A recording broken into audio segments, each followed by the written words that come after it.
Good morning, students. Welcome to my accounts class. Today I will discuss with you issue of shares at premium.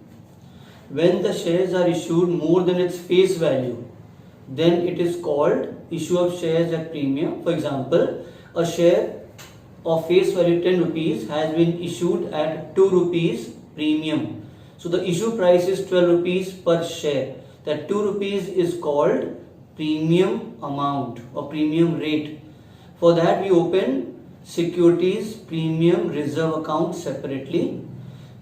When the firm is in good position, is having good demand of the shares, the company may issue shares more than its face value. That is why it is called issue of shares at premium, more than its face value. In the book on page 6.19 they have given the premium on issue of shares is a capital profit. Now what is capital profit? The profit which is earned not during its normal course of business but at the time of issue of shares or revaluation of profits, revaluation of assets and liability, time of admission, retirement. Those are called capital profit and not a revenue profit. That is, it is not earned, this is not a regular income or revenue during the normal course of business operations, and as such must be credited to a separate account called securities premium reserve account. Credit means because it is a liability as the firm or the company owes to the shareholders the money which they take or receive in the name of premium. It must be shown separately in the balance sheet on the equity liability side under the head of reserves and surplus. Reserves are like general reserve, capital reserve, but surplus includes securities premium or profit as per statement of PL. Now, under section 52 subsection 2 of the Companies Act 2013, the amount of securities premium reserve may be used, utility of premium, where it is used for. In the first one says, in writing off the preliminary expenses. Writing off means whatever expenses you have made for stamp duty, printing of documents, registration fees, you must have opened them at the beginning as an expense, but at the end of the year they have to be closed by writing off against this excess money which you received in the name of premium. So the entry will be securities premium reserve account debit to preliminary expense account. In writing off the expenses such as share issue expenses, incorporation cost expenses, commission or discount allowed on issue of shares or debenture of the company. So the entry will be securities premium reserve account debit to share issue expense account. In the previous question you had done share issue expenses were closed from statement of PL.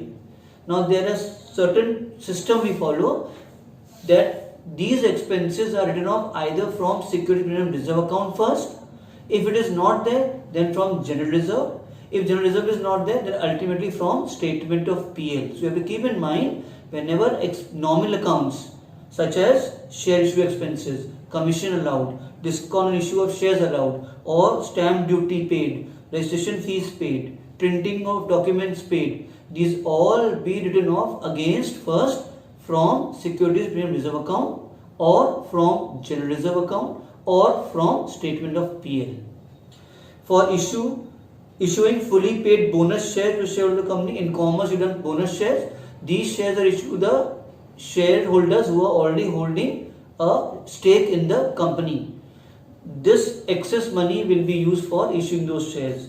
For providing for the premium payable on redemption of redeemable preference shares, debentures are to be redeemed, paid back. This money is used for making payment to the debenture holders after certain period of time. For buyback of its own shares and other securities as per section 68. When the company purchase its own shares from the shareholders in the open market, they have to make payment. This money is utilized for making payment to those people from whom the shares have been purchased back. Then you have to keep this in mind. In the question, what is not mentioned, where you will show the security reserve account, In the absence of this, it will always be shown along with the allotment money due entry, unless it is mentioned with application money. Like we have a situation here that if it is mentioned that premium has been received along with application money, then the entries will be like this: bank account debit to share application account including premium amount. Then the transfer entry will be share application account debit to share capital account with the actual application rate to security premium reserve account with the premium rate. But if it is going to be received along with allotment money, then the entry at the time of due will be share allotment account debit to share capital account with the actual allotment rate into number of shares to security premium reserve account again with the actual premium rate. It is a liability, so it will be credited. When allotment is received, so when the money received, it will include the premium amount, bank account debit to share allotment unless there is any defaulter or unpaid amount on the allotment. That we'll do later on.